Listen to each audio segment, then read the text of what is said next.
ডাকসু নির্বাচনে মনোনয়নপত্র জমার শেষ সময় বিকেল ৫টা। এ নিয়ে আরও বিস্তারিত জানাতে ঢাকা বিশ্ববিদ্যালয়ের সিনেট ভবন থেকে যুক্ত হচ্ছেন সহকর্মী ফরহাদ বিন নূর।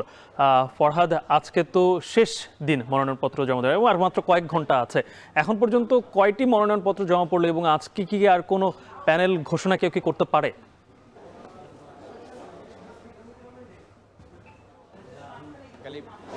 এখন পর্যন্ত ১৫০ শতাধিক মনোনয়ন ফর্ম জমা হয়েছে, যেখানে ৬৫৮টি ফর্ম বিক্রি হয়েছিল। অর্থাৎ অধিকাংশ ফর্মই কিন্তু এখনো জমা দেওয়া বাকি আছে। অর্থাৎ আমরা ধারণা করছি যে এই দুপুর থেকে আমরা ধারণা করছি ২টা থেকে বিকেল ৫টা পর্যন্ত এই সময়ে খুব বেশি এখানে একটা চাপ থাকবে ফর্ম জমা দেওয়ার, যেহেতু অধিকাংশ এখনো জমা দেওয়া বাকি আছে। এবং আরেকটা বিষয় বলতে চাই যে বহুল কাঙ্ক্ষিত এবং নানা জল্পনা কল্পনার পর যে জাতীয়তাবাদী ছাত্রদল তারা আজকে দুপুর ১২টা নাগাদ ঢাকা বিশ্ববিদ্যালয়ের তারা অপরাজেয় বাংলায় তারা এখানে ২৭ সদস্যের প্যানেল ঘোষণা করেছে, একটি পদ বাকি রেখে, যে পদটি জুলাই গণ অভ্যুত্থানে তন্নি নামে এক শিক্ষার্থী যিনি আহত হয়েছিলেন, রক্তাক্ত হয়েছিলেন, তাকে ছেড়ে দেওয়া হয়েছে।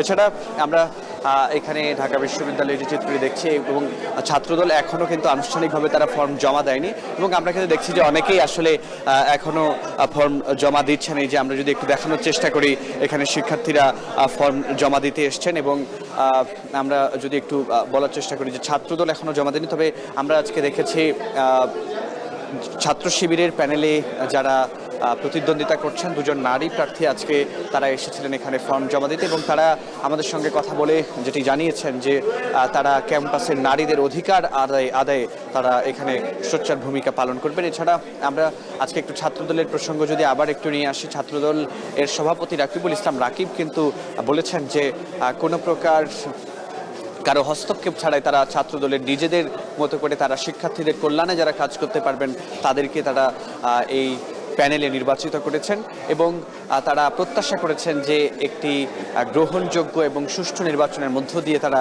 বিজয়ী হয়ে শিক্ষার্থীদের জন্য, ঢাকা বিশ্ববিদ্যালয়ের সার্বিক কল্যাণের জন্য তারা কাজ করবেন।